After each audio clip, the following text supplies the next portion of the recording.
বিসমিল্লাহির রহমানির রহিম।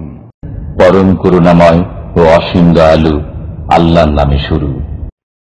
ومن أحسن قولا ممن دعا إلى الله وعمل صالحا وقال إنني من المسلمين।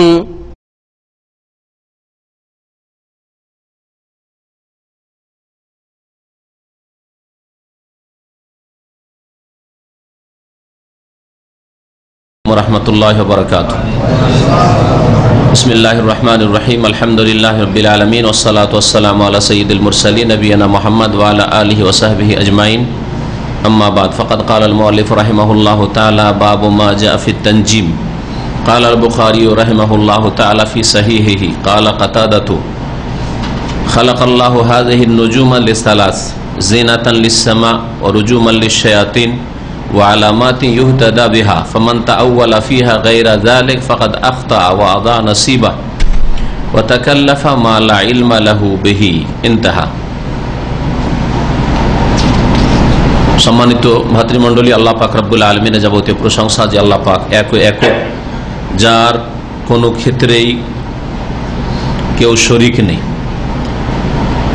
যার সাথে শরীক স্থাপন করা সবচেয়ে বড় অপরাধ, আর যার তৌহিদ, যার একত্ব প্রতিষ্ঠা করা সবচেয়ে বড় ইবাদত, যার জন্য আল্লাহ পাক মানুষ এবং জিনকে সৃষ্টি করেছেন। সালাত এবং সালাম নাযিল করেন নবী মুহাম্মদ রাসূলুল্লাহ সাল্লাল্লাহু আলাইহি সাল্লামের উপর, যার মাধ্যমে আমরা তৌহিদ জানতে পেরেছি, যার মাধ্যমে আল্লাহ পাক আমাদেরকে তৌহিদ গ্রহণ করার তৌফিক দান করেছেন, যার মাধ্যমে আল্লাহ পাক আমাদেরকে শিরক বিদআত জানার এবং সেগুলি থেকে সতর্ক হওয়ার আল্লাহ পাক তৌফিক দান করেছেন। বলে আলহামদুলিল্লাহ। আজকের দর্শের বিষয়বস্তু কিতাবুত তাওহীদে জ্যোতিষবিদ্যা বা জ্যোতির্বিদ্যা সম্পর্কে, যেটাকে আরবিতে তানজিম বলা হয় বা ইলমুন নুজুম বলা হয়। নজুম মানে হচ্ছে তারকা, নাজমের বহু বচন, তারকারাজি, নক্ষত্র। তো নক্ষত্র সম্পর্কে, তারকা সম্পর্কে জ্ঞান অর্জন করা, এই জ্ঞান অর্জন করা দুই ভাগে বিভক্ত। সবগুলিকে ইলমুন নুজুম বলা হয় বা তানজিম বলা হয়। একটা হচ্ছে জায়েজ, আর একটা হচ্ছে হারাম, না জায়েজ, শিরক, কুফরি। তাহলে যেটা জায়েজ ইলম সেটা শিখা আমাদের জন্য উচিত, বা প্রয়োজন হলে যার প্রয়োজন হবে শিখবে। কিন্তু যেই শিক্ষা নাজায়েজ, হারাম বা শিরক, কুফরি, সেগুলি থেকে প্রত্যেক মানুষকে দূরে থাকা ফরজ। আর বিশেষ করে মুসলিম, যার ইমান ইসলামের চিন্তা আছে, যার আখেরাত বলে চিন্তা আছে, যার জান্নাত জাহান্নাম বলে চিন্তা আছে, জান্নাতে যেতে পারবো কি পারবো না, কোন পথে থাকলে, কোন আকীদা রাখলে, কোন বিদ্যা শিখলে জান্নাতে যেতে পারবো, কোন বিদ্যা শিখলে, কোন বিদ্যার বাস্তবায়ন করলে জাহান্নামে যাব, এসব প্রত্যেক মুসলিমকে জানা এবং মানা আর সে অনুসারে চলা ফরজ। তো তানজিম বা ইলমুন নুজুম, এই সম্পর্কে আজকের আলোচনা। ইলমুত তানজিম আরবি ভাষায় দুই ভাগে বিভক্ত। আরবি ভাষায় প্রথম বলি, একটা হচ্ছে ইলমুত তাসইর, একটা হচ্ছে ইলমুত তাসইর। সাইয়ারা ইউসাইয়িরু তাসইরান মানে কোন জিনিসকে পরিচালিত করা, এটাকে ইলমুত তাসইর বলা হয়। ইলমুত তাসইরের উদ্দেশ্য হচ্ছে আল গারযু মিনহু, লক্ষ্য উদ্দেশ্য। প্রত্যেকটা শিক্ষার একটা লক্ষ্য উদ্দেশ্য আছে। মেডিকেল সায়েন্স পড়বেন, কি উদ্দেশ্য? উদ্দেশ্য আছে শরীরের চিকিৎসা। হ্যাঁ, ইঞ্জিনিয়ারিং পড়বেন, তার একটা উদ্দেশ্য আছে। প্রত্যেকটা সাবজেক্টের উদ্দেশ্য আছে। অঙ্ক পড়ছেন, উদ্দেশ্য আছে। কোরআন হাদিস পড়ছেন, উদ্দেশ্য আছে। হ্যাঁ, প্রত্যেকটা বিদ্যার একটা উদ্দেশ্য আছে। তো ইলমুত তাসইর যেটা ইলমুন নুজুমের এক ভাগ, দুই ভাগের এক ভাগ, তার উদ্দেশ্য হচ্ছে আল ইস্তিদলাল বিহি আলাল কিবলা। এই বিদ্যার মাধ্যমে কিবলা সম্পর্কে জ্ঞান অর্জন করা, দিক নির্ণয় করা। কিবলা মানে দিক নির্ণয় করা। দিক নির্ণয়ের একটা দিক হচ্ছে আমরা মুসলিম হিসেবে আমাদেরকে কাবা কোন দিকে আছে, আমাদের কিবলা কোন দিকে, এটা জানা। কিন্তু দিক নির্ণয় করা, কোনটা পূর্ব, কোনটা পশ্চিম, উত্তর, দক্ষিণ, এমন জায়গায় যেখানে কেউ আপনাকে বলার নেই পূর্ব পশ্চিম সম্পর্কে, মাঠে ঘাটে, আকাশ পথে, সমুদ্র পথে, সেখানে দিক নির্ণয় করা। এই জ্যোতির্বিদ্যা যেটা বাংলায় ইলমুত তাসইর, এর লক্ষ্য উদ্দেশ্য, একটি লক্ষ্য উদ্দেশ্য ওয়াকাতুস সালাওয়াত, নামাজের টাইম টেবিল বোঝা, কখন মাগরিব, এশা, ফজর, এইসব সম্পর্কে জ্ঞান অর্জনের মাধ্যমে। এইরকমই মৌসুম সম্পর্কে জ্ঞান অর্জন করা, কখন কোন মৌসুম হয়, আকাশে কোন তারকা কোন মৌসুমে দেখা যায়, কোন দিকে দেখা যায়, ইত্যাদি ইত্যাদি। দেখেন, আমরা ছোটকালে সবার বাড়িতে ঘড়ি থাকতো না। ছোট্ট যখন প্রথম দিকে রোজা শুরু করি, তখন আমাদের মা, খালা, দাদি, নানিরাকে দেখতাম যে আরে এই যে পূর্ব দিকের তারা, কি জানি ওটাকে শুক তারা বলে না, কি বলে সকালবেলা যেটা, শুক তারা, তাহলে তো ঠিকই আছে, ওই ছোটকাল থেকে। তো এই তারা অনেক ওপরে উঠে গেছে রে, আর বেশি রাত নেই, তাড়াতাড়ি খাবি, খা, না তো খেতে পাবি না, ফর্সা হয়ে যাবে। আর যে দেখেন এখনো তো তারা দেখা যায় না, রান্না করে উঠে টাইম টেবিল কি দেখবে, একটু ঘুম হয়েছে উঠে গেছে, আবার রান্না শুরু হতে রাত 12টাতে রান্না করা হয়ে গেছে। কেউ কেউ রাত 12টা একটা খেয়ে দিয়ে আশেপাশের বাড়ির খবর পেতাম। আমাদের আলহামদুলিল্লাহ আমার আব্বার কাছে ঘড়ি থাকতো, কিন্তু পাশে খবর পেতাম যে রাত 12টাতে খেয়ে দিয়ে শুয়ে গেছে, ঘুম দিয়ে দিয়ে আর ফজর হয় না, সাহেরি খেয়ে। দেখেন তো এই সম্পর্কে জ্ঞান থাকলে ফায়দা রয়েছে, আপনার তো জ্ঞানের ফায়দা রয়েছে, ভালো জ্ঞানের। তারপরে মৌসুম সম্পর্কে জানা, কোন সময় কোন চাষাবাদ হইতে পারে, কোনটা হইতে পারে, কোন ফসল হইতে পারে, এগুলি ওই আকাশের বিশেষ কিছু তারকা নক্ষত্র দেখে বোঝা যেতে পারে। তো এই সম্পর্কে এই বিদ্যা শেখা যাবে কিনা আপনাদের যদি জিজ্ঞেস করি, যে বিদ্যার মাধ্যমে দিক নির্ণয় করতে পারবো, নামাজের টাইম টেবিল জানতে পারবো, মৌসুম সম্পর্কে জানতে পারবো, যেটা বর্ষাকাল, গ্রীষ্মকাল, বসন্ত, শরৎ, হেমন্ত, কোন কালে কোন ফসল হয়, এটা জানার জন্য চাষিদের প্রয়োজন অথবা কোনো মানুষের প্রয়োজন হতে পারে মৌসুম সম্পর্কে জানার। এই বিদ্যা শেখা যাবে? যাবে, যাবে, যাবে, একটা বৈধ জিনিস। তারপরে বেশ কিছু ওলামা এই রাস্তা দিয়ে, ইলমুন নজুম, এই জ্যোতির্বিদ্যার রাস্তা দিয়ে জ্যোতিষ বিদ্যায় ঢুকেছে, শিরক কুফরির বিদ্যায় ঢুকেছে। ভবিষ্যৎ সম্পর্কে জানতে পারবো, ভাগ্য নির্ণয় করতে পারবো এই বিদ্যার মাধ্যমে। এইরকম শিরক কুফরির বিদ্যায় ঢুকেছে, যার ফলে এই বিদ্যাকে অপছন্দ করেছেন বা নিষেধ করেছেন। তার মানে এই বিদ্যা জায়েজ হওয়া সত্ত্বেও, যাতে করে এই জায়েজ রাস্তা নাজায়েজ রাস্তায় হারাম শিরকি কুফরি আকিদায় না পৌঁছে দেয়, এই জন্য অনেক ওলামারা এই বিদ্যাকে অপছন্দ করেছেন বা নিষেধ করেছেন। এই বিষয়টা আমাদের আলোচনায় আসবে। এই বিদ্যার নাম আরবিতে কি বললাম, কারো মনে আছে? ইলমুত তাসইর। ইলমুত তানজিমের দুই ভাগ, মানে তানজিম মানে নজুম, তো এটা দুই ভাগে বিভক্ত। একটা হচ্ছে ইলমুত তাসইর, আর একটা হচ্ছে ইলমুত তাসির। তাসইর মানে পরিচালনা করা। তো এই যে আকাশে পরিচালিত হচ্ছে, আল্লাহ পাক পরিচালনা করছেন এই নক্ষত্র রাশি, এইগুলির মাধ্যমে মৌসুম জানা, দিক নির্ণয় করা, নামাজের টাইম টেবিল জানা, সময় জানা, রাত আর কতটা বাকি আছে, এখন প্রথম রাত্রের দিকে আছি না শেষ রাত্রের দিকে চলে গেছি, আপনার কাছে ঘড়ি নেই, কেউ বলার নেই, বুঝতে পারছেন না, তারপর বুঝতে পারবেন যে কোন রাতে আছি আমি না আছি, কোন মৌসুমে আছি না আছি, কোন দিকে মুখে নামাজ পড়বো না পড়বো, এই বিদ্যার মাধ্যমে। ইলমুত তাসইর। আর একটা হচ্ছে ইলমুত তাসির। তাসির আসার থেকে, আসার মানে প্রতিক্রিয়া, প্রভাব। ইলমুত তাসির মানে এমন বিদ্যা যা প্রতিক্রিয়া সৃষ্টি করে। কি প্রতিক্রিয়া? যে বিদ্যার মাধ্যমে এই ধারণা করা হয় যে এই বিদ্যা কি করে, এই তারকা নক্ষত্রের জ্ঞান অর্জনের মাধ্যমে গায়েব জানতে পারবে, অদৃশ্য জানতে পারবে, ভবিষ্যৎ সম্পর্কে জানতে পারবে, কারো ভাগ্য সম্পর্কে, কোনো দেশ সম্পর্কে, কোনো উত্থান পতন সম্পর্কে ইত্যাদি জানতে পারবে, ভালো মন্দ জানতে পারবে। তারপরে আর একটা শিরকি দিক আছে যে বিশেষ বিশেষ কিছু নক্ষত্র আছে যেগুলির মাধ্যমে বৃষ্টি বর্ষণ হয়। এইরকম যদি ধ্যান ধারণা থাকে যে বিশেষ বিশেষ নক্ষত্র আছে যেগুলির মাধ্যমে কি হয়, বৃষ্টি পাওয়া যায়, তাহলে বিদ্যা জায়েজ না শিরকি কুফরি বিদ্যা? কি বলি, বৃষ্টি আল্লাহ দান করেন, তাই না? ওয়ানজালনা মিনাস সামাই মাআন তাহুরা, আল্লাহ বলছে আকাশ থেকে আমি পবিত্র পানি নাজিল করি, বর্ষণ করি। যদি কেউ মনে করে যে এই তারকার বিদ্যার মাধ্যমে ভবিষ্যৎ সম্পর্কে জানা যেতে পারে, ব্যক্তির হোক আর জাতির হোক আর সম্প্রদায়ের হোক, আর দেশের হোক, তাহলে এই বিদ্যা কি জায়েজ হতে পারে?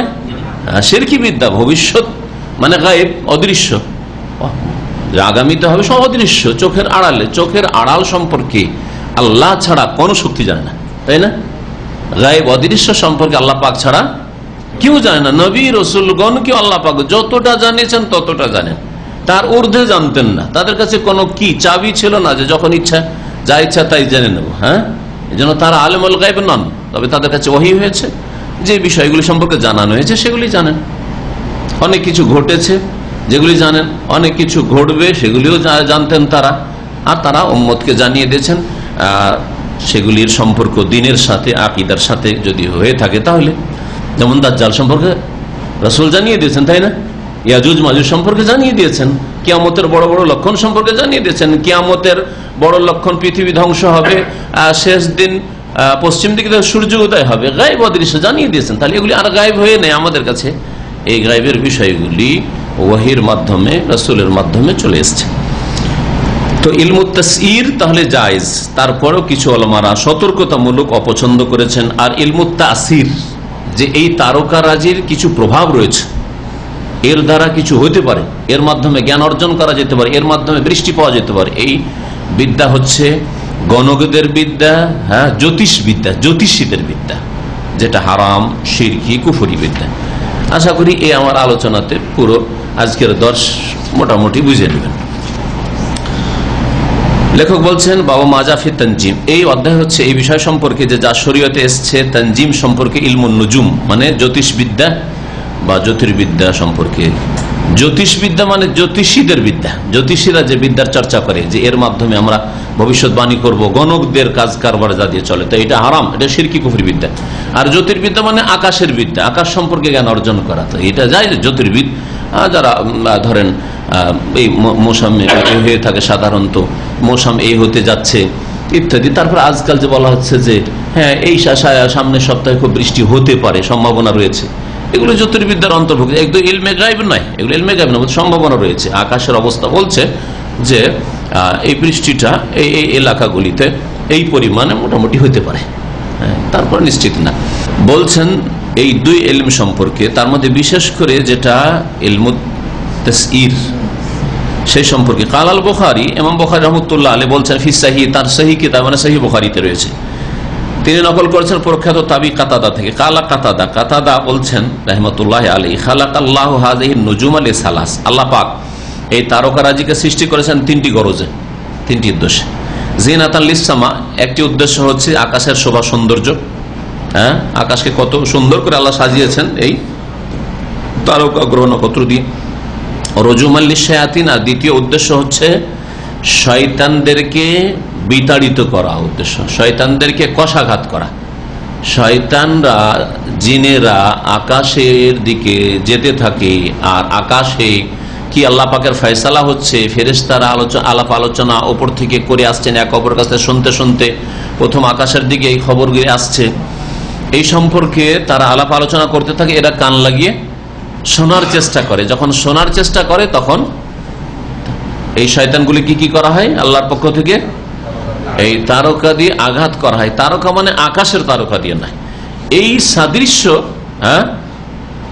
তারকা দিয়ে, মানে এইরকম তারকা সাদৃশ্য জিনিস দিয়ে।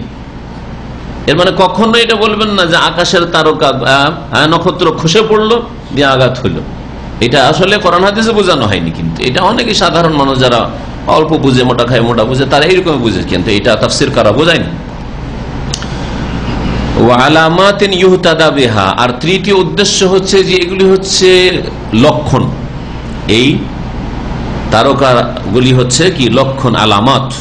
ইউহতাদা বিহা, যার দ্বারা রাস্তা নির্ণয় করা হয়, দিক নির্ণয় করা হয়, রাস্তা পাওয়া যায়, দিক নির্ণয় করা যেতে পারে। রাতের অন্ধকারে যখন মরুভূমিতে সফর করছেন, অথবা পানি পথে সফর করছেন, আকাশ পথে সফর করছেন, আজকাল টেকনোলজি তো আপনার সামনেই বলছে যে হ্যাঁ এখন কোন দিকে যাচ্ছে, পশ্চিমে যাচ্ছে না পূর্ব দিকে যাচ্ছি, হ্যাঁ এখন যেখান দিয়ে ফ্লাই করছি সেটা কোন দেশের উপর দিয়ে যাচ্ছি, কোন এয়ারপোর্টের কাছাকাছি যাচ্ছি বলে অনেক সময় যারা প্লেনে দীর্ঘদিন সফর করেছেন। অনেক সময় আমার জীবনের প্রথম প্লেনে সফর বলছি, যখন মধু ইউনিভার্সিটি আসি তখন আধা ঘন্টা চলার পরে বলছে যে এখন আমরা করাচির ওপর দিয়ে যাচ্ছি। তখন সেই বছরে তো খুব সজাগ হয়ে শুনছি কি বলছে না বলছে, মানে জীবনের প্রথম।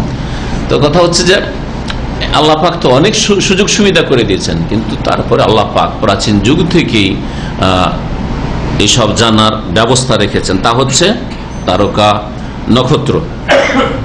এই যে তিনটি উদ্দেশ্য, তিনটির কথা কোরআনে কারীমে রয়েছে। সূরা মুলকের আয়াত নম্বর 5-এ দুটি উদ্দেশ্যের কথা আল্লাহ উল্লেখ করেছেন। ওয়ালাকাদ যায়্যানাস সামাআদ দুনিয়া বিমাসাবিহ, আল্লাহ বলেছেন নিঃসন্দেহে আমি প্রথম আকাশকে, সামাআদ দুনিয়া মানে নিকটবর্তী আকাশ, আর সামাআদ দুনিয়া দুনিয়ার কাছাকাছি যে আকাশ রয়েছে, তার মানে তার উপরে আরো 6টা আকাশ রয়েছে। তো নিকটবর্তী আকাশকে শোভা সৌন্দর্য দান করেছি বা সুশোভিত করেছি, অলঙ্কৃত করেছি বিমাসাবিহ প্রদীপ মালা দিয়ে, মানে তারকারাজি দিয়ে। ওয়াজআলনাহা রুজুমান লিশ-শায়াতিন, এটা একটা গরজ হয়ে গেল যে জিনা, যায়্যানাস সামাআদ দুনিয়া বিমাসাবিহ, এই প্রদীপগুলি দিয়ে মানে তারকা নক্ষত্র দিয়ে কি করেছি, সুন্দর করেছি, সাজিয়েছি। আর ওয়াজআলনাহা, আর এই তারকাগুলিকে আমি করে দিয়েছি রুজুমান লিশ-শায়াতিন, শয়তানকে বিতাড়িত করার উপায়। ওয়াজআলনাহা রুজুমান লিশ-শায়াতিন, এই দুটো কথা একটি আয়াতের সূরাতুল মুলকে। আর তৃতীয় উদ্দেশ্য যেটা বললেন ইমাম কাতাদা রাহমাতুল্লাহি আলাইহি, ইমাম বুখারী নকল করলেন, সেটা রয়েছে সূরাতুল আনআমের আয়াত নম্বর 97। আল্লাহ পাক ইরশাদ করেছেন ওয়া হুয়াল্লাযী জাআলা লাকুমুন নুজুমা লিতাহতাদু বিহা ফি যুলুমাতিল বাররি ওয়াল বাহর, আল্লাহ তো সেই সত্তা যিনি তোমাদের জন্য তারকারাজি সৃষ্টি করেছেন, লিতাহতাদু বিহা, যাতে করে তা দিয়ে তোমরা রাস্তা পাও, দিক নির্ণয় করতে পারো, ফি যুলুমাতিল বাররি ওয়াল বাহরি, স্থল এবং সমুদ্রের অন্ধকার সমূহে। স্থলের অন্ধকারে, মরুভূমিতে অন্ধকার, কোন লাইট বিদ্যুৎ নেই, মানুষজন নেই, যাতে ওখানেও বুঝতে পারেন যে কোন দিকে যাচ্ছে, কোন দিক থেকে আসছি, পূর্ব কোন দিকে, পশ্চিম কোন দিকে, দিক বুঝতে পারেন। জুলুমাতুল বার স্থলের অন্ধকার, আর আল বাহর সমুদ্রের মানে পানিপথের অন্ধকার, যাতে করে সেখানে দিক নির্ণয় করতে পারেন। এই জন্য আল্লাহ পাক তারকারাজি সৃষ্টি করেছেন। ইমাম কাতাদা বলছেন ফামান তাআওয়ালা ফিহা গায়রা যালিকা, যেই ব্যক্তি এই বিষয়ে এছাড়া আর কোনো অন্য ব্যাখ্যা করবে, তাআওয়াল মানে তাফসীর, তাবিল তাফসীরের অর্থে ব্যবহার হয়ে থাকে। তাবিলের একটা অর্থ, শাব্দিক অর্থ রয়েছে, কাছের অর্থ বাদ দিয়ে দূরের অর্থ নেওয়া। যদি এটা কোরআন এবং হাদিসের দলিল বিরোধী হয় তাহলে নাজায়েজ তাবিল করা, মানে অর্থের বিকৃতি ঘটানো, দূরের অর্থ নেওয়া। আর তাবিল মানে তাফসীর হয়, পুরো প্রাচীন যুগ থেকে তাবিল কওলিহি তাআলা মানে আল্লাহ পাকের বাণী তাফসীর, তাবিল তাফসীর অর্থে ব্যবহার হয়। এখানে তাফসীর অর্থে কেউ যদি এছাড়া অন্য কোনো ব্যাখ্যা করে যে আরো কোন উদ্দেশ্যে আল্লাহ তারকা সৃষ্টি করে, তারকার মাধ্যমে ভাগ্য নির্ণয় করা যায়, তারকার মাধ্যমে ভবিষ্যৎ সম্পর্কে জানা যায়, দেশের কি অবস্থা হবে, কে ক্ষমতায় আসবে, কে মরবে, কে জন্মিবে, ইত্যাদি ইত্যাদি, কতদিন আর পৃথিবী আছে, কখন ধ্বংস নেমে আসবে, তাহলে এইরকম কোন কথা যদি বলে ফাকাদ আখতা, তাহলে সে ভুল করল। ওয়া আযা নাসিবাহু, আর তার অংশকে সে নষ্ট করল। তার অংশ নষ্ট করলো। অংশ কি? দুনিয়ার অংশ হচ্ছে মানুষের আয়ু, আয়ুকে বরবাদ করলো। আয়ুকে এইসব ফালতু কাজে লাগাতে নেই, শিরকি কুফরি কাজে লাগাবেন। সেই জন্য সে তার আয়ুর যে অংশটা রয়েছে, হাজ্জাহু মিন উমরিহি নাসিবাহু, আমরা বাংলাতে একটা ব্যবহার করি, আরে আমার নসিবটা ভালো বা ভালো নয়, বলছে না নসিব আরবি শব্দ, আসলে নসিব মানে হচ্ছে ভাগ্য বা অংশ। তো তার যে আয়ুতে একটা অংশ চলে, সেই অংশটাকে সে নষ্ট করলো। লিআন্নাহু ইশতাগালা বিমা লা ফায়দাতা ফি, এমন কাজ করলো যাতে কোনো ফায়দা নেই। একজন মানুষ তার জীবনটা অত্যন্ত মূল্যবান, যদি একটু ভালো কাজে না লাগায় তাহলে ফায়দাই কি করলো? তার বরবাদ করলো সময়কে, এতে ক্ষতি রয়েছে, বরং শিরকি কুফরি আকীদার দিয়ে গেল। ওয়াদা নাসিবাহু ওয়া তাকাল্লাফা মা লা ইলমা লাহু বিহি, আর এমন কিছু জানার জন্য অনার্থক কষ্ট করলো। তাকাল্লুফ অনার্থক কষ্ট করা, বানিয়ে সানিয়ে কোনো কাজ করে, একে তাকাল্লুফ বলা আরবি ভাষায়। তাকাল্লুফ কথাটা আরবিতে অত্যন্ত ব্যাপক। যেমন খাওয়া দাওয়াতে যদি সাধারণ খাবারের চাইতে অসাধারণ কিছু খাবারের ব্যবস্থা করেন অতিথির জন্য, এটাকে তাকাল্লুফ আরবি বলা। বেশ হাজার তাকাল্লুফ। আপনি খেতে গেছেন, কারো বাসায় দাওয়াত দিয়েছে, 2-4 রকম বাস যথেষ্ট খাবার, কিন্তু না 10 রকম, যেমন আজকালকার বাঙালি দাওয়াত 10 রকম 20 রকম না হলে দাওয়াতই হলো না, আতিথ্যই হলো না। এগুলি তাকাল্লুফ, নবী সাল্লাল্লাহু আলাইহি ওয়াসাল্লাম পছন্দ করেন, ইসলাম এগুলি ভালো জিনিস নয়। যেমন খাচ্ছেন তেমন খাওয়ান সাধারণত, আর দুটা তিনটে চারটা হলেই হইল যথেষ্ট। তো তাকাল্লুফ মানে অনার্থক কষ্ট করা। তাহলে যেই ব্যক্তি এই তিনটে গরজ আল্লাহ যে কোরআনে বলেছেন এছাড়া মনে করবে যে তারকা নক্ষত্রে আরো কোনো উদ্দেশ্য আছে, এর দ্বারা আরো কিছু জানা যেতে পারে ইত্যাদি, তাহলে সেই ব্যক্তি এমন কিছু জানার অনার্থক কষ্ট করলো, তাকাল্লুফ করলো, যার সম্পর্কে তার কোনো জ্ঞান নেই। আর যে সম্পর্কে মানুষের জ্ঞান নেই সে সম্পর্কে আল্লাহ পাক মুখ খুলতে নিষেধ করেছে, ওয়ালা তাকফু মা লাইসা লাকা বিহি ইলম। যে সম্পর্কে মানুষ, এমনকি নবীকে আল্লাহ বলছে তোমার যে সম্পর্কে কোনো জ্ঞান নেই সে সম্পর্কে তুমি মুখ খুলিও না, মানে সেদিকে পড়িও না, সেসব আলোচনাতে যেও না।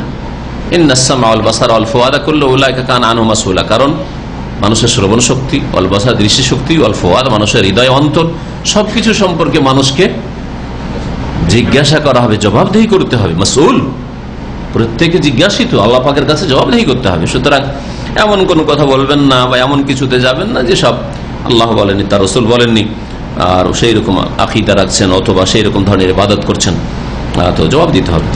তো এই আসার থেকে আমরা জানতে পারলাম যে আল্লাহ পাক কোন হিকমতের জন্য তারকারাজি সৃষ্টি করেছেন, তার হিকমত বা রহস্য কি কোরআনে কারীম থেকে জানতে পারলাম। তারপরে এতে খণ্ডন রয়েছে ওইসব লোকদের যারা মনে করে যে তারকারাজি এছাড়াও অন্য অন্য গরজের জন্য সৃষ্টি করা হয়েছে, তাদের খণ্ডন রয়েছে, বাতিল কথা।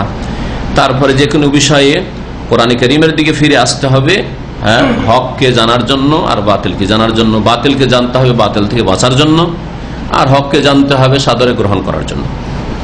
যে ব্যক্তি কোরআন এবং হাদিস ছাড়া অন্য কোথাও হেদায়েত তলাশ করবে সে কখনো হেদায়েত পাবে না। মানুষের তৈরি করা তরিকত আর অমুক তমুকে যারা হেদায়েত খুঁজবে আর ওতে মনে করবে নাজাত রয়েছে, তারা কখনো হেদায়েত পাবে না। মান তালাবাল হুদা মিন গায়রিল কিতাব ওয়াস সুন্নাহ, কোরআন সুন্নাহ বাদ দিয়ে যদি অন্য কোথাও থেকে হেদায়েত তলাশ করে, ফাকাদাস সাওয়াব, কখনো সঠিক সিদ্ধান্তে পৌঁছিতে পারবে না, হেদায়েতে পৌঁছিতে পারবে না, সময় নষ্ট করবে আর এমন কিছু করবে যেগুলিতে তার কোনো ফায়দা নেই, অনর্থক কাজ করবে। ওয়াকারিহা কাতাদাতু তাআল্লুমা মানাজিল আল কমার। এখন বলছেন উলামাদের ইখতিলাফ। আমি আগে বলেছিলাম যে ইলমুত তাসইর যেটা, সেটা সম্পর্কে উলামাদের দ্বিমত রয়েছে, কিন্তু আসলে হচ্ছে জায়েজ। ইলমুত তাসইর কোনটাকে বলেছি? যার মাধ্যমে কি জানা যাবে বলেন তো দেখি, কি মনে আছে?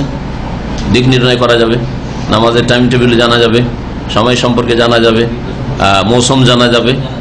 তো এই সম্পর্কেও ইখতিলাফ রয়েছে, দ্বিমত রয়েছে। কাতাদা অপছন্দ করতেন চন্দ্রের কক্ষগুলি সম্পর্কে জ্ঞান অর্জন করা। চাঁদের 28টি কক্ষ আছে, জ্যোতির্বিদরা বলেছেন। যারা ফালাকিয়াত আকাশ সম্পর্কে জ্ঞানী তারা বলেছেন যে চাঁদের 28টি কক্ষ রয়েছে, প্রত্যেক দিন একটা করে মনজিলে অবস্থান করে চাঁদ। 28 দিন, 28 দিন, এই জন্য 28 দিন চাঁদ দেখা যায়। আর তারপরে কিন্তু 2 দিন চাঁদ দেখা যায়, বা শেষের দিন চাঁদ দেখা যায় না, 29 বা 30 হতে পারে। তো বলছেন যে মানাজিলুল কমার, এই মানাজিলুল কমার গুলোকে আগে হাদিস আসবে যে নৌ, নৌ বলা হয়েছে, তো মানে চন্দ্রের কক্ষ। তো বলছে যে এই চন্দ্রের কক্ষগুলি সম্পর্কে জ্ঞান অর্জন করাকে ইমাম কাতাদা অপছন্দ করেছেন। ওয়ালাম ইউআখিজ ফিহি ইবনে ওয়াইনা, সুফিয়ান বিন ওয়াইনা রাহিমাহুল্লাহ তিনি এই ক্ষেত্রে ছাড় দেননি। তার মানে কাতাদা অপছন্দ করেছেন আর ইবনে ওয়াইনা তাদের কাছে এগুলি ঠিক নয়, না জায়েজ। যাকারাউ হারবুন আনহুমা, এই দুই প্রখ্যাত মুহাদ্দিস আর ফাকিহ থেকে, আর এরা তাবেঈনদের যুগের লোক, তাবেঈনদের যুগের লোক, তাদের থেকে ইমাম হারব আল কিরমানি, ইমাম আহমদের ছাত্র, তিনি বর্ণনা করেছেন। ওয়ারাখাসা ফি তাআল্লুমিল মানাজিলে আহমদ ও ইসহাক, আর ইমাম আহমদ বিন হাম্বল 4 ইমামের একজন, আর তারই সহপাঠী ছিলেন ইমাম ইসহাক বিন রাহওয়িয়া, আর কেউ কেউ উচ্চারণ করছে ইসহাক বিন রাহওয়াই, দুটোই শুদ্ধ। ইসহাক বিন রাহওয়াই যেমন সিবওয়াই, যারা আরবি ভাষাবিদ তারা বলছে যে রাহওয়াই পড়বো আমরা, আর মুহাদ্দিসিনে কেরামরা রাহওয়িয়া পড়েছেন, ইসহাক বিন রাহওয়িয়া। ইমাম আহমদেরই সহপাঠী এবং কাছাকাছি সমকক্ষ ইমাম ছিলেন, কিন্তু তাদের নামে যেহেতু অনুসারী তৈরি হয়নি, মুকাল্লিদ তৈরি হয়নি, যার ফলে সাধারণ মানুষ ইমাম ইসহাকের নাম জানেই না। আর ইমাম আহমদের নামে যেহেতু হাম্বলি মযহাব প্রসিদ্ধ হয়েছে, যার ফলে ইমাম আহমদকে সকলেই জানে, তাই না? মানুষ জানলেই যে তার দ্বারা এলম ওজন করা যায়, কখনো না। অনেক সময় জানলো না, কিন্তু যথেষ্ট তার কাছে এলম আছে, জানার ওই সব উপায় উপকরণ তৈরি হয়নি। আইম্মায়ে কেরামদের জামানায় এই দ্বিমত ছিল, অথচ এতে তেমন কোনো আপত্তি নেই। কেন তারা আপত্তি করেছেন? যারা আপত্তি করেছেন, ইমাম আহমদ ইসহাক জায়েজ বলেছেন, ছাড় দিয়েছেন মানে জায়েজ বলেছেন। এই ইখতিলাফ কেন? বলছেন যে ওই রাস্তা বন্ধ করা, হাসমাল্লিল মাদ্দা, মানে এই রাস্তায় বন্ধ করে দেওয়া হোক, লে আল্লাহ ইয়াতাওয়াসসালা ইলাল মামনু, যাতে করে নিষিদ্ধ যে দিকগুলি রয়েছে আকাশবিদ্যা সম্পর্কে বা তারকা বিদ্যা সম্পর্কে, ওই নিষিদ্ধ কাজে না চলে যায়, অর্থাৎ ইলমুত তাসির শিখা না শুরু করে, যেটা হচ্ছে জলালুন ওয়া খাতার, গুমরাহি এবং ইমানের জন্য ঝুঁকিপূর্ণ। ইমান হারা হয়ে যাবে কেউ যদি এসব শিখতে যায়, তাহলে যে তারকার মাধ্যমে আমি ভাগ্য সম্পর্কে জানবো আমার অথবা আমার পরিবারের মানুষের, আর এর মাধ্যমে আয়ু উপার্জনের রাস্তা করবো, যেমন গণকরা করে থাকে, তাহলে কুফরি শিরকি করলো, কাজ করলো। ইলমে গায়েব মনে করলো যে ইলমে গায়েব জানার উপায় আছে দুনিয়াতে এই বিদ্যার মাধ্যমে। এই জন্য এই রাস্তায় যাতে মানুষ না চলে যায়, সতর্কতামূলক ইমাম ইবনে ওয়াইনা আর ইমাম কাতাদা রাহিমাহুমুল্লাহ তারা অপছন্দ করেছেন। ওয়ান আবি মুসা قال قال رسول الله صلى الله عليه وسلم ثلاثه لا يدخلون الجنه। আবু মুসা আশআরী রাদিয়াল্লাহু তাআলা আনহু থেকে বর্ণিত, তিনি বলছেন যে রাসূলুল্লাহ সাল্লাল্লাহু আলাইহি ওয়াসাল্লাম বলেছেন, তিন শ্রেণীর মানুষ আছে যারা জান্নাতে যাবে না। জান্নাতে যাবে না মানে কোনোদিন যাবে না এই কথা বলেননি। সাধারণ মানুষরা বা সাধারণ আজকাল যারা ফতুয়াবাজি করে থাকে, অল্প স্বল্প কিছু পড়ে ফতুয়া দেওয়া শুরু করে দিল, অল্প স্বল্প পড়ে হুকুম লাগানো শুরু করে দিল, হ্যাঁ, তারা এই জিনিসগুলি বুঝে না। বহু হাদিস আছে যে এই রকম গুনাহগাররা জান্নাতে যাবে না, কিন্তু সেই গুনাহগুলি কুফরি না, বড় শিরক নয়, বড় কুফর নয়। তাহলে কখনো এর মানে নয়, এই হাদিসগুলির মানে নয় যে চিরকাল জাহান্নামে থাকবে, হ্যাঁ, আর চিরকাল জান্নাতে যাবে না। হাদিসে কি আছে? লা ইয়াদখুলুনাল জান্নাতা, তারা জান্নাতে যাবে, দাখিল হবে না, মানে লা ইয়াদখুলুল জান্নাত দুখুলান আউয়ালিয়ান, প্রথমখানে জান্নাতে যাবে না। সেই ব্যক্তি আসল জান্নাতি যে প্রথমখানে জান্নাতে চলে গেল, 2, 4, 10 বছর, 50 বছর, 1000 বছর জাহান্নামে চলে আসলো, তাহলে জান্নাতে গেল না, এটা বোঝানো হয়েছে। কিন্তু যদি দেখা যায় ওই গুনাহগুলি বড় কুফরি, বড় শিরক, তাহলে হ্যাঁ কোনদিন, তখন বলবো লা ইয়াদখুলুনাল জান্নাতা আবাদান, আউয়ালিয়ান তখন বলবো না, আবাদান কখনো জান্নাতে যাবে না। যেমন আল্লাহ পাক বলছেন মুশরিক সম্পর্কে, ইন্নাহু মান ইউশরিক বিল্লাহি, যে আল্লাহর সাথে শিরক করে মারা যাবে, ফাকাদ হারামাল্লাহু আলাইহিল জান্নাহ, আল্লাহ জান্নাত হারাম করেছেন, ওয়া মাওয়াহুন নার, তার বাসস্থান হচ্ছে জাহান্নাম। এই সম্পর্কে কি বলবো? চিরকাল, কারণ বড় শিরক করেছে। কিন্তু কেউ ছোট শিরক করে, বড় শিরক করেনি। বড় শিরক, ছোট শিরক চুরিয়াকারী ছিল, ছোট শিরক মেলা রকমের আছে। ছোট শিরক ধরেন তাবিজ করেছে, কিন্তু আল্লাহ শেফা দেন, তাবিজটা আমার ওসিলা, একটা মাধ্যম, তাহলে ছোট শিরক করেছে। বলবেন একটা লোক কবর পূজা করেছে, মূর্তি পূজা করেছে, আর একটা লোক তাবিজ বানছে, দুটাই চিরকাল জাহান্নামে থাকবে নাকি? না না, এগুলি হচ্ছে অল্প বিদ্যাওয়ালাদের ডালা আরে ফতোয়া দেওয়া। এরকম আরেকটা উদাহরণ দিই আপনাকে। একজন লোক বিশ্বাস করে যে পশ্চিমা আইনই হচ্ছে সমস্যার সমাধান, আর তারপরে পশ্চিমা আইন দিয়ে, মানব রচিত আইন দিয়ে দেশ পরিচালনা করে। আরেকজন মনে করে যে আমি মুসলিম শাসক, সুতরাং আমার জন্য কোরআন এবং দ্বীন ইসলাম পালন করা ফরজ, কিন্তু আমি যে কোনো কারণে হোক পারছি না, তার ইমান দুর্বল, হ্যাঁ, এই ঝুঁকি নিতে চাই না, হ্যাঁ, কি আমার সাথ দিয়ে ইসলামের কথা, ইমানের কথা, ইসলামী আইন বাস্তবায়নের কথা বললে তারপরে আন্তর্জাতিক চাপের মুখে আমার অবস্থা খারাপ হয়ে যাবে, এসব ঝামেলা নিতে পারবো না, সেই জন্য, অথবা নিজেই পাপে লিপ্ত। এখন চোর যদি শাসক হয় আর যদি চোরের বিধান ইসলামিক কাম, প্রথম তো ওরই হাত কাটবে, তো কখনো চাইবে না যে চোরের হাত কাটা হোক দেশে, তাই না? আরে ছোট চোররা তো 10,000 টাকা চুরি করে, ও তো কোটি কোটি টাকা মানে আত্মসাৎ করে, তাই না? তাহলে কি করে চোরের হাত কাটবে, ঠিক না? তো যার ফলে দুনিয়ার গরজে ইসলামী আইনের বাস্তবায়ন করছে না। এখন ঢালাহারে বলবেন যে এই ব্যক্তি মানব রচিত বিধান দিয়ে দেশ শাসন করে, এসব মুরতাদ কাফের, এগুলি হচ্ছে মূর্খদের ফতোয়া, এগুলি হচ্ছে সাধারণ অল্প বিদ্যাওয়ালাদের ফতোয়া। ঢালাহারে ফতোয়া দেওয়া উচিত নয়। তাহলে দুটোতে পার্থক্য আছে। একজন বিশ্বাস করে যে না, ইসলাম এই যুগে আবার কি চলবে, ইসলাম অচল, এখন যান্ত্রিক সভ্যতার যুগ, পৃথিবী অনেক দূরে চলে গেছে, কোথায় 1400 বছর আগের কথা বলছো, তাহলে স্পষ্ট কাফের মুশরিক। চিরকাল জাহান্নামে থাকবে। আর একজন বলছে না ইসলাম সমস্যার সমাধান, আমি সব বিশ্বাস করি, আমি মুসলিম, কিন্তু পেরে উঠছি না, তারপরে আমাদের ওই রকম ইমান নাই যে আমরা পারছি না। হ্যাঁ, আসেন সহযোগিতা করেন, যদি ওদের সাথে পার্সোনাল আলোচনা করা যায় হয়তো এরকম কথা বলবে, তারপরে বলবেন যে চিরকাল তোমার জাহান্নামে থাকতে বড় কাফের তুমি, না কখনো না। সেই ক্ষেত্রে বলবেন যে জালেমুন নাই ফাসিকুনেরা আল্লাহ হুকুমে মা আনজালাল্লাহ ফাউলাইকা হুমুল ফাসিকুন, আল্লাহ বলেছেন জালেমুন বলেছেন, শ্রেণী ভাগ রয়েছে। তো 3 শ্রেণীর মানুষ জান্নাতে যাবে না, মানে প্রথমখানে যাবে না, পরে যেতে পারে আল্লাহ পাকের রহমতে, যদি তার আসল ঈমান ঠিক থাকে, হ্যাঁ, শিরক কুফরির অবস্থায় না মারা গিয়ে থাকে। মুদমেনুল খামর, যারা সর্বদাই মদ পান করত, মদ পান করা কুফরি না ফাসিকি? ফাসিকি, কাবিরা গুনাহ। কিন্তু মদ পান করা তো আর মূর্তি পূজার মতো না, আল্লাহ ছাড়া অন্যকে সেজদা করার মতো না, হ্যাঁ, শিরক তো না। তাহলে মদ পান যদি করে আর তার নামাজ ঠিক আছে, যদিও আজকাল পাওয়া যাবে না এরকম যে মদখোর আবার নামাজ পড়ে, আমাদের সমাজে পাওয়া যাবে না, হইতে পারে কোনো সমাজে, আরো সমাজে আছে, অনেকে আছে মদ খাই নামাজে পড়ে আছে, কিন্তু আমাদের দেশে পাওয়া যাবে না হয়তো।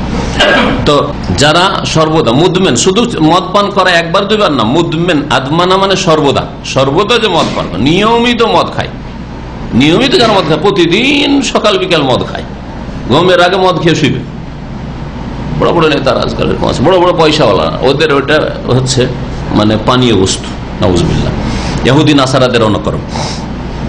যারা সর্বদা মদ পান করে তারা জান্নাতে যাবে না। ওয়াকাতিউর রহিম, যারা আত্মীয়তার সম্পর্ক বিচ্ছিন্নকারী, চাচার সাথে সম্পর্ক নেই, মামার সাথে সম্পর্ক নেই, খালার সাথে সম্পর্ক নেই, ফুফুর সাথে সম্পর্ক নেই, ভাই ভাই সম্পর্ক নাই, দুনিয়ার গরজে, দিনের জন্য নয়, আল্লাহর জন্য নয়, দুনিয়ার গরজে, তাহলে কাতিউর রহিম, যারা আত্মীয়তার সম্পর্ক বিচ্ছিন্ন করে তারা জান্নাতে যাবে না। কুফরি কাজ, চিরকাল জাহান্নামে থাকবে না, বলুন দীর্ঘকাল থাকবে। হ্যাঁ, আল্লাহর রহমত হলে কোনদিন ফিরে আসে, তার যদি নামাজ ঠিক থাকে। অনেক নামাজই আছে কিন্তু চরিত্র খারাপ, আত্মীয়দের সাথে সম্পর্ক ভালো রাখতে যায় না। অনেক তৌহিদবাদী আছে যে কবর মাজার পূজা করে না, শিরক করে না, কিন্তু আত্মীয়দের সাথে সম্পর্ক, গ্রামবাসীর সাথে সম্পর্ক নেই, বংশের সাথে কোনো সম্পর্ক নেই। তাহলে কাবিরা গুনাহ তো একদিকে আছে, জাহান্নামে তো যাবে, কিন্তু চিরকাল যাবে না, কারণ তার আসল ঈমান মওজুদ রয়েছে, তৌহিদ আছে, নামাজ আছে। ও মুসাদ্দিকুন বিসসিহর, আর যে ব্যক্তি জাদুকে বিশ্বাস করে, জাদুকে বিশ্বাস করে, আর জাদুর অন্তর্ভুক্তই হচ্ছে জ্যোতিষবিদ্যা, মানে এই তারকার মাধ্যমে ভবিষ্যৎ সম্পর্কে জানা যেতে পারে, এই বিদ্যা। তো এই হাদিসের সম্পর্ক এইভাবে এই অধ্যায়ের সাথে। তাহলে যদি এইরকম কেউ বিশ্বাস রাখে জ্যোতিষবিদ্যা সম্পর্কে বা সেহেরের, জাদুর যে কোনো প্রকরণের সাথে, যে কোনো ধরনের জাদুর সাথে সম্পর্ক থাকে, শিখে, শিখায়, করে, মান মারা, যা আমাদের দেশে বলে তাবিজ করা, প্রেম সৃষ্টি করা, বিচ্ছিন্ন করা, ঝগড়া বাঁধিয়ে দেওয়া, কোনো রোগ সৃষ্টি করে দেওয়া, বালা মুসিবতে ফেলে দেওয়া, যে কোনো রকমের যারা এই জাদু বান কাজ করে এরা জান্নাতে যাবে না। হ্যাঁ, এই ক্ষেত্রে জাদু যেহেতু কুফরি কাজ, বড় কুফরি, সেই জন্য জাদুর সাথে সম্পর্ক যে থাকে, তাহলে সে কুফরির অবস্থায় মারা গেলে কখনো জান্নাতে যাবে না, কারণ কাফের কোনোদিন জান্নাতে যাবে না। আর মুসলিম, তার ইসলাম যদি ঠিক থাকে, শুধু মুসলিম না, বংশগত মুসলিম, তার ইসলাম যদি ঠিক থাকে, তাওহীদ ঠিক আছে, শিরকের অবস্থায় মারা যায়, বড় শিরক করে মারা যায়নি, আর নামাজ ঠিক আছে, তাহলে আল্লাহ পাকের কাছে আশা রাখি আল্লাহ পাকের রহমত হবে এবং কখনো হইলেও জান্নাতে ফিরে আসবে জাহান্নাম থেকে। আর অনেকে আছে যে কবরের আযাব, কবরেই জাহান্নামের এত আযাব পেয়েছে, তাতে হয়তো মাফ হয়ে গেছে, অল্প স্বল্প কাবিরা গুনাহ ছিল, এরকমও অনেক লোক হবে। আর ওর চাইতে অল্প গুনাহ যাদের আছে, দুনিয়ার ধাক্কা খেয়ে দুনিয়াতে এমন বালা মুসিবত, অসুখ বিসুখ ইত্যাদি হয়েছে, আর পারিবারিক সমস্যা, কষ্ট ইত্যাদি, ওতেই গুনাহ কাফারা হয়ে গেছে, যার ফলে কবরেও হয়তো আযাব হবে না, মাফ হবে। এইরকম আমাদের জীবনে, অনেক নেক লোকদের জীবনে যে বিভিন্ন কষ্টগুলি আসে, এগুলি ভালো জিনিস, খারাপ না, খুব একটা খারাপ মনে করবেন না। অসুখ বিসুখ, সমস্যা, মালিকের সাথে সমস্যা, বেতন দিল না, জুলমের শিকার হয়ে গেলেন, মনে করবেন তো আমার গুনার কাফারা হচ্ছে, গুনার কাফারা হচ্ছে। এই হাদিস থেকে জানা যায় যে ইলমুন নুজুম মানে কোন বিদ্যা? জ্যোতিষ বিদ্যা হচ্ছে কাবিরা গুনাহ, লিআন্নাহু দাখিলুন ফিস সিহর, কারণ এটা জাদুর অন্তর্ভুক্ত। আল্লাযী লা ইয়াদখুলুল জান্নাতা মান সাদ্দাকা বিহি, কেউ যদি বিশ্বাস করে, তাহলে কেউ যদি বিশ্বাস করে যে তারকার মাধ্যমে জ্ঞান অর্জন করা যেতে পারে, ভবিষ্যৎ সম্পর্কে, গায়েব সম্পর্কে জানা যেতে পারে, কারো ভাগ্য নির্ণয় করা যেতে পারে, তাহলে জান্নাতে যাবে না।